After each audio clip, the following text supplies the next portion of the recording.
Serangan program Imajinasi Ridwan Kamil di debat Pilgub Jakarta, Pilkada 2024.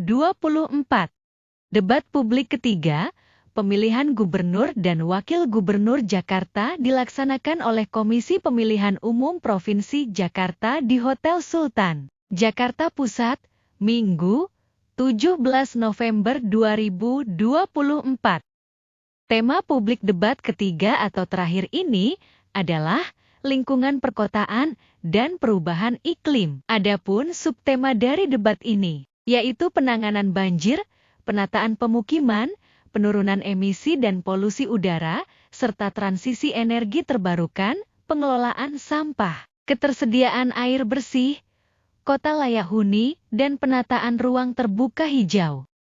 Pada debat pamungkas ini diikuti oleh pasangan peserta pemilihan gubernur dan wakil gubernur Jakarta, Pilkada 2024, yaitu pasangan calon gubernur dan wakil gubernur nomor urut 1, pasangan Ridwan Kamil dan Suswono. Pasangan calon gubernur dan wakil gubernur nomor urut 2, pasangan Dharma Pongrekun dan Wardana Abioto. Pasangan calon gubernur dan wakil gubernur nomor urut 3, pasangan Pramono Anung Wibowo dan Rano Karno. Pada debat publik ketiga, pemilihan gubernur dan wakil gubernur Jakarta ini, pasangan Ridwan Kamil dan Suswono berjanji akan membangun hunian rumah murah di Jakarta jika terpilih. Disebutkan juga akan menyiapkan hunian vertikal untuk Gen Z. Selain itu, akan mengatasi banjir dengan solusi kombinasi Gian Sewol dan melakukan penanaman mangrove. Kita menyiapkan yang namanya program-program renovasi rumah. Dulu saya lakukan 20 juta, mungkin di Jakarta karena mahal 50-100 juta per rumah. Hunian vertikal buat Gen Z punya mimpi bisa di Jakarta Pusat, lahan-lahan di atas pasar, TOD di stasiun, lahan-lahan di jalan maupun di tengah sungai juga bisa kita inovasikan. Ketidakadilan tata ruang mengakibatkan banjir yang mahal di utara akibat perubahan iklim juga gaya hidup kita. Tanah sudah turun. Solusi mangrove kombinasi giant seawall bisa kita bicarakan. Persampahan menyertai ketidakadilan tata ruang. Konsep zero waste harus kita laksanakan. Konsep sirkular ekonomi kita inovasikan. Ketidakadilan tata ruang juga mengakibatkan yang namanya polusi. Kita selesaikan secara ekologis, kita selesaikan secara teknologis. Dan jangan lupa, karena Jakarta semangat kota global, kita hadirkan ekonomi baru. Ekonomi pusat bisnis disebarkan ke seluruh Jakarta, kemudian ekonomi kawasan ekonomi khusus di utara, dan lain sebagainya menghasilkan 1 juta lapangan pekerjaan.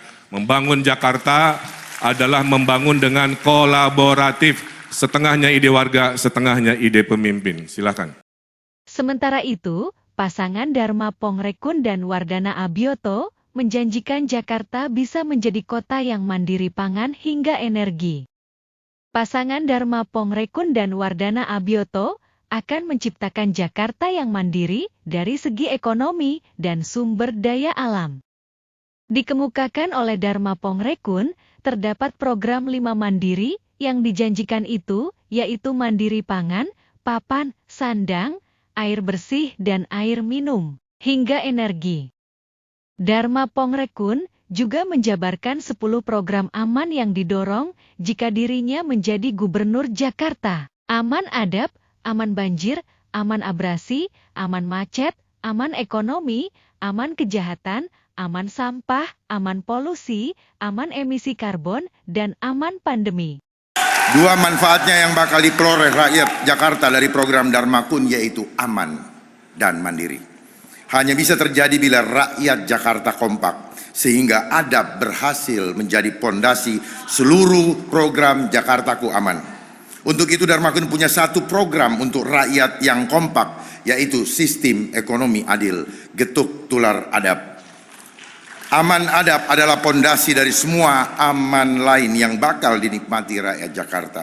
Namun yang perlu kita semua waspadai adalah potensi pandemi berikutnya. Karena kalau sampai terjadi, maka semua program 5 mandiri dan 10 program aman tak bakal ada. Kalau kita alami pandemi lagi, tanda-tandanya sudah sangat jelas. Anggaran sudah ada, WHO sudah amandemen International Health Regulation, memungkinkan potensi penggunaan bioweapon untuk membuat pandemi. Sedangkan pasangan Pramono Anung Wibowo dan Rano Karno dalam paparannya menyebutkan pihaknya berkomitmen menyediakan hunian terjangkau bagi warga Jakarta. Disebutkan oleh Pramono Anung Wibowo, ia akan menata kampung, juga akan menyediakan hunian yang terjangkau bagi warga, yang akan ditempatkan di tanah milik badan usaha milik daerah atau milik pemerintah Provinsi Jakarta. Dikemukakan oleh Pramono Anung Wibowo, akan menangani polusi udara, sanitasi bersih, dan lingkungan yang asri, kan menambah jumlah ruang terbuka hijau, yang kini baru sebesar 5,2%, sesuai dalam undang-undang mencapai 30%. Pasangan Pramono Anung Wibowo dan Rano Karno juga berjanji akan melanjutkan program Mangrove Seawall yang sekarang ini kurang dari 11,1 kilometer. Air bersih sekarang ini hanya 44% untuk warga Jakarta. Kami berdua, saya dan Bang Dul, kalau menjadi gubernur dan wakil gubernur, maka kami berjanji pada tahun 2009 akan 100% bisa dipenuhi seluruh air bersih bagi warga Jakarta. Pada debat publik ketiga, pemilihan gubernur dan wakil gubernur Jakarta kali ini, perdebatan sengit terjadi pada segmen tanya-jawab antar pasangan calon, yaitu terkait dengan soal pemindahan Balai Kota Jakarta. Pada segmen tanya-jawab itu, pasangan Pramono Anung Wibowo dan Rano Karno diberikan kesempatan untuk bertanya kepada pasangan Ridwan Kamil dan Suswono.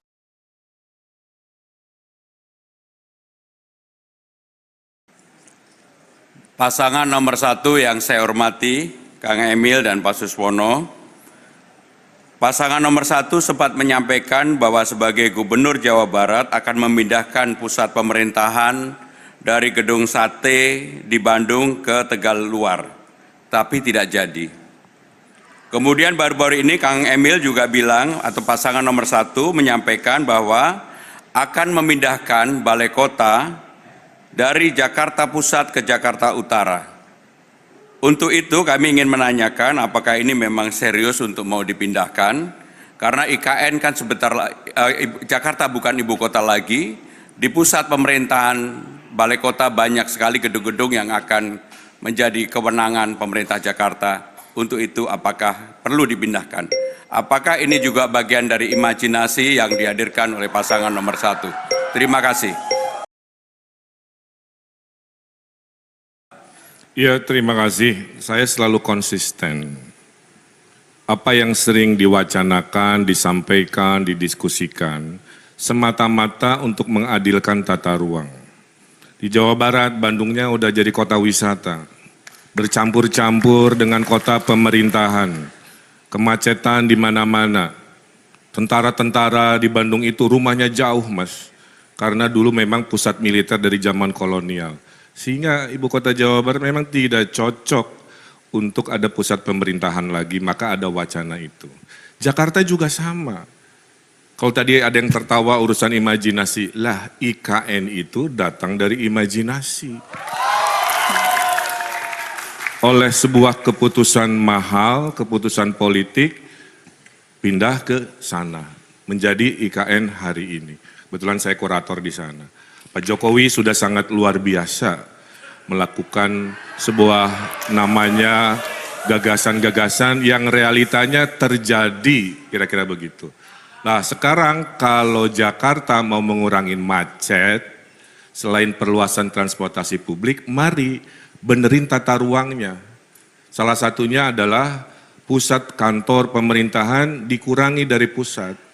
Tentu ini harus didialogkan kepada stakeholder di Jakarta. Kenapa di Jakarta Utara? Aksesnya bagus. Ancol itu punya hak 200 hektar membangun.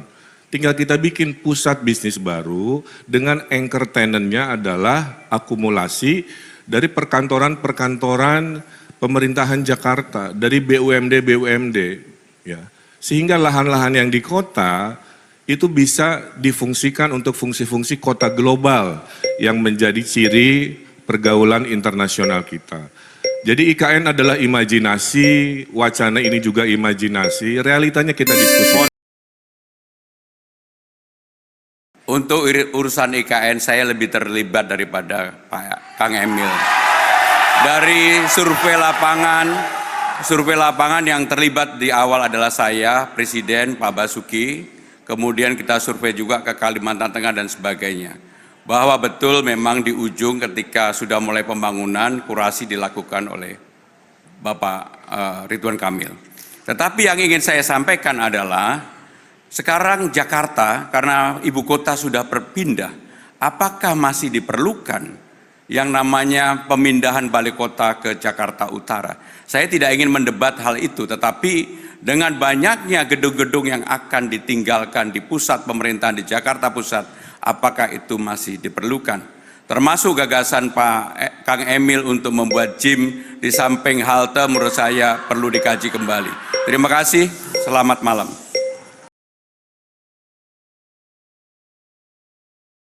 Saya tetap konsisten, masalah kan selalu sama, kemacetan, polusi, banjir. Beban pergerakan ke pusat terlalu besar. Ini solusi sangat teknokratis, memang ada keputusan politis. Kalau politis itulah kenapa saya bilang kita diskusikan dengan stakeholdernya. Tapi kalau menurut teori planologi, itulah pengurangan beban. Akibatnya yang bergerak urusan pemerintahan, acara-acara seminar itu bisa berkurang. Maka nanti daerah Sudirman Tamrin, Monas akan lebih leluasa, lebih luang yang namanya traffic atau lalu lintasnya. Siapa yang diuntungkan? Warga. Siapa yang bikin betah? Nanti turis-turis merasa bukan ada kemacetan lagi di pusat kota. Nah itulah yang saya maksud bahwa imajinasi ini penting. Tapi kan butuh proses politik. Disitulah peran dialog menjadi penting. Demikian dulu ulasan terhadap debat publik pemilihan gubernur dan wakil gubernur Jakarta Pilkada 2024 kali ini. Bila berkenan, dapat memberikan penilaian sejauh mana kualitas pasangan calon dalam debat kali ini. Penilaian, komentar, opini, saran maupun masukan dapat dituliskan di kolom komentar. Terima kasih atas atensinya terhadap tayangan ini. Mohon maaf bila terdapat ketidaksesuaian data dan pengucapan. Semoga bermanfaat. Demikian, sampai jumpa.